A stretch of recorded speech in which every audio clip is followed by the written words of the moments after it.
Hello! ఈ ఎక్స్‌ప్లెయినర్‌కి స్వాగతం. ఈరోజు మనం గిరిజన మరియు సాంప్రదాయ వ్యవసాయ పద్ధతులనే ఒక ఇంట్రెస్టింగ్, అలాగే కాస్త కాంప్లెక్స్‌గా ఉండే ప్రపంచంలోకి వెళ్ళబోతున్నాం. ఇవి పర్యావరణానికి ఎంత అద్భుతంగా కనెక్ట్ అయ్యాయో అర్థం చేసుకోవడం చాలా ముఖ్యం. అంతేకాదు, ఎగ్జామ్ పాయింట్ ఆఫ్ వ్యూలో కూడా ఈ టాపిక్ మీద పట్టు సాధించడం చాలా క్రూషియల్. సో, ఈ కన్‌ఫ్యూజింగ్ పజిల్‌ని సింపుల్‌గా ఎలా సాల్వ్ చేయాలో చూద్దాం.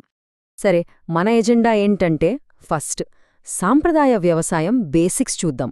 ఆ తర్వాత ప్రపంచవ్యాప్తంగా అలాగే భారతదేశంలో ఈ వ్యవసాయానికి ఉన్న రకరకాల పేర్లు తెలుసుకుందాం. నెక్స్ట్ స్థానికుల అద్భుతమైన సుస్థిర పద్ధతులు. అండ్ ఫైనల్గా ఇవన్నీ ఈజీగా గుర్తుపెట్టుకోవడానికి ఒక మాస్టర్ మెమరీ స్టోరీతో క్లోజ్ చేద్దాం. రైట్, మొదటి సెక్షన్ సాంప్రదాయ వ్యవసాయ ప్రాథమికాంశాలు. అసలు ఈ గిరిజన పద్ధతుల వెనక ఉన్న ఆ బేసిక్ కాన్సెప్ట్ ఏంటో చూద్దాం. ఇక్కడ చాలా మంది కన్ఫ్యూజ్ అయ్యే ఒక ఎగ్జామ్ ట్రాప్ క్వశ్చన్ ఉంది. పోడు వ్యవసాయం ఎప్పుడూ వినాశనకరమైనదేనా అని. నిజానికి ఇప్పుడు మనం చూస్తున్న short cycle, slash and burn పద్ధతులు నేలసారాన్ని తగ్గిస్తాయి. కాని చారిత్రాత్మకంగా చూస్తే స్థానిక గిరిజనులు వాడిన పద్ధతులు లిట్రలీ చాలా సస్టైనబుల్. మరి పొడు వ్యవసాయం అంటే ఏంటి? సింపుల్గా చెప్పాలంటే అడవిలో కొంత భూమిని క్లియర్ చేసి టెంపరరీగా సాగు చేస్తారు. నాగా, మిజో, గోండ్, బైగా లాంటి గిరిజన తెగలు చిరుధాన్యాలు, మొక్కజొన్న లాంటివి పండించడానికి దీని వాడేవారు. ఆ తర్వాత ఆ భూమిని కొన్నేళ్లపాటు వదిలేస్తారు. ఈ ప్రాసెస్ కరెక్ట్గా 4 స్టెప్స్లో జరుగుతుంది. ఫస్ట్, అడవిని నరికి కాలుస్తారు. సెకండ్, ఆ బూడిదే ఫర్టిలైజర్గా పనిచేస్తుంది. థర్డ్, 1-2-3 ఏళ్లపాటు పంటలు పండిస్తారు. లాస్ట్ స్టెప్, భూమిని మళ్లీ సహజంగా పెరగడానికి బీడుగా వదిలేయడం. ఆ వదిలేసే టైం గనక ఎక్కువుంటే నేల తన సారాన్ని మళ్లీ ఎలా రీఛార్జ్ చేసుకుంటుందో ఈ సిస్టమ్ బ్రిలియంట్గా చూపిస్తుంది. సెక్షన్ 2 ప్రపంచవ్యాప్తంగా పోడు వ్యవసాయం. ఇప్పుడు కాస్త గ్లోబల్ పిక్చర్ చూద్దాం. ఈ ప్రాథమిక వ్యవసాయ విధానాన్ని ప్రపంచవ్యాప్తంగా ఎలా ఫాలో అవుతున్నారో ఇక్కడ అర్థమవుతుంది. నౌ ఈ స్లైడ్లో ఒక ఇంట్రెస్టింగ్ పాయింట్ ఉంది. అదేంటంటే ఈ table. Mesoamerica, Africa, Asia ఖండాల్లో ఉండే సిస్టమ్స్ని ఇది చాలా క్లియర్గా చూపిస్తోంది. కాంపిటేటివ్ ఎగ్జామ్స్లో వచ్చే గ్లోబల్ ట్రాప్ క్వశ్చన్స్ అన్నీ ఇక్కడే కవర్ అవుతాయి. ఈ సిస్టమ్స్లో ఒక్కోదానికి ఒక స్పెషాలిటీ ఉంది. మాయన్ నాగరికత నాటి మిల్పా విధానంలో మొక్కజొన్న, బీన్స్, స్క్వాష్ ఈ మూడింటిని 3 సిస్టర్స్ లాగా ఒకేసారి అంతర్పంటగా పండిస్తారు. అలాగే టౌంగ్యా పద్ధతిలో అడవి చెట్లతో పాటే వ్యవసాయం చేస్తారు. ఇక ఆఫ్రికాలోని చిటిమెనే విధానంలో ఒక డిఫరెంట్ అప్రోచ్ ఉంటుంది. కొమ్మలను వృత్తాకారంలో అంటే సర్కిల్గా పేర్చి కాల్చి వ్యవసాయం చేస్తారు. ఇవన్నీ రట్టీ కొట్టి గుర్తుపెట్టుకోవడం కష్టంగా ఉందా? Don't worry. మిల్పా అంటే మీల్ ప్లేట్ అని గుర్తుంచుకోండి. మీల్ ప్లేట్లో మొక్కజొన్న, బీన్స్ ఉంటాయన్నమాట. టౌన్యా అంటే ట్రీ ప్లస్ యార్డ్. ఇక చిటమనేలో ఫస్ట్ లెటర్ చీ కదా, సో సర్కిల్ అని గుర్తుంచుకోండి. Simple trick. ఈ చిన్న ట్యాగ్స్తో ఈ టాపిక్ని లైఫ్ టైం గుర్తుంచుకోవచ్చు. మూడో సెక్షన్ భారతదేశంలో ప్రాంతీయ వ్యవసాయ పేర్లు. ఇప్పుడు మన దేశం విషయానికి వద్దాం. ఈ షిఫ్టింగ్ కల్టివేషన్కి ఇండియాలో ఒక్కో ప్రాంతంలో ఒక్కో పేరుంది. అవేంటో చూద్దాం. ఈ పేర్లు కాస్త కన్ఫ్యూజింగ్గా అనిపిస్తాయి. ఈశాన్య రాష్ట్రాల్లో జూమ్ అంటారు, ఏపీ తెలంగాణలో పోడు అంటారు, మధ్యప్రదేశ్లో బెవార్ లేదా దహియా, వెస్టర్న్ ఘాట్స్లో కుమారి, ఝార్ఖండ్లో కురువా, అలాగే మధ్యభారతంలో పెండా అంటారు.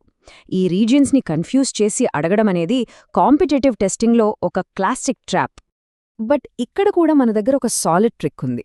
జేపీడీకే అంటే జంగల్ పీపుల్ డూ బర్నింగ్ కృషి.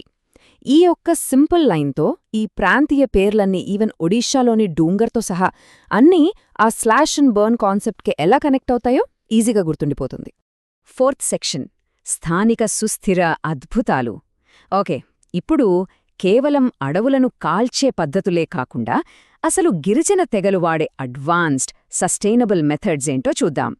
సో ఇక్కడ క్రూషియల్ పాయింట్ ఏంటంటే, ఒకవైపు బీడు భూమి కాలాన్ని తగ్గించేస్తూ పర్యావరణాన్ని పాడుచేసే ఆధునిక పోడు వ్యవసాయం ఉంటే, మరోవైపు పర్యావరణాన్ని బ్యాలెన్స్ చేస్తూ నాగలి కూడా వాడకుండా నీటిని అద్భుతంగా పొదుపు చేసే గిరిజనుల ట్రెడిషనల్ అగ్రికల్చర్ ఉంది. ఇది మోడర్న్ సస్టైనబిలిటీకి నిజంగా ఒక మాస్టర్ క్లాస్ అని చెప్పొచ్చు. ఫర్ ఎగ్జాంపుల్, అపతాని సిస్టమ్ చూడండి. ఈ కొండ వ్యవసాయ విధానంలో వరి పొలాల్లోనే వాళ్లు చేపలను కూడా పెంచుతారు. ఆ చేపల వ్యర్థాలు పంటకి ఎరువవుతాయి, అలాగే కీటకాలను చేపలు తినేస్తాయి. ఇక్కడ జంతువుల వాడకం లేదు, నాగలి లేదు. ఎంత వండర్ఫుల్ అండ్ న్యాచురల్ ఇకోసిస్టమ్ కదూ. ఇంకో అద్భుతం, నాగాలాండ్ చాకేసాంగ్ తెగవారి జాబో సిస్టమ్. అడవి పైనుంచి వచ్చే వర్షపు నీటిని పశువుల గుంటల్లోకి వాళ్లు బ్యూటిఫుల్గా మళ్లిస్తారు. ఆ పశువుల వ్యర్థాలతో పోషకాలు నిండిన నీరు అక్కడ నుంచి పొలాల్లోకి వెళ్తుంది. ఇంటిగ్రేటెడ్ వాటర్షెడ్ మేనేజ్మెంట్కి వరల్డ్లోనే ఇది వన్ ఆఫ్ ద బెస్ట్ ఎగ్జాంపుల్స్లో ఒకటి. అలాగే మేఘాలయలోని జైంతియా మరియు ఖాసీ తెగల ఇన్నోవేషన్స్. కొండ ప్రాంతాల్లో ఎక్స్పెన్సివ్ పైపులు కాకుండా జస్ట్ వెదురు బొంగులను వాడి చుక్కచుక్కగా నీటిని పొలాలకు మళ్లించే బ్యాంబూ డ్రిప్ ఇరిగేషన్ కనిపెట్టారు వీరు. దానికి తోడు చెట్ల నీడలో తమలపాకులు పెంచుతూ ఎగ్రోఫారెస్ట్రీని కూడా అద్భుతంగా మెయింటైన్ చేస్తున్నారు. వీటిని కూడా ఈజీగా గుర్తుంచుకోవచ్చు. ఏపీఏ అనగానే ఆక్వాప్యాడీ గుర్తుకురావాలి. ZABO అంటే zero waste water flow. KSHI అంటే ఖాసీ వెదులు పైపులు.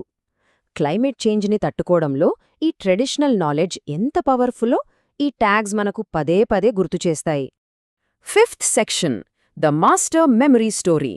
ఇప్పుడు ఈ ఎక్స్ప్లెయినర్ క్లైమాక్స్కి వచ్చేశాం. ఇప్పటివరకు మనం చూసిన ఈ స్కాటర్డ్ అయిన ఫ్యాక్ట్స్ అన్నింటినీ కలిపి ఒక పర్ఫెక్ట్ స్టోరీగా ఎలా మార్చొచ్చో చూద్దాం. ఈ స్టోరీ జాగ్రత్తగా వినండి. జుమ్, పొడు లేదా డోంగర్ చేస్తూ అడవులను కాల్చే ఒక భారతీయ రైతు మెక్సికో వెళ్లి మిల్పా మొక్కలున్న తిని, ఆపై చెట్లు నాటడానికి మ్యాన్మార్ వెళ్లి అక్కడ టౌంగియా విధానాన్ని చూసి చివరగా ఆఫ్రికా చేరుకుని చిటిమెనే వృత్తాకార అగ్నిపొలాలను చూస్తాడు.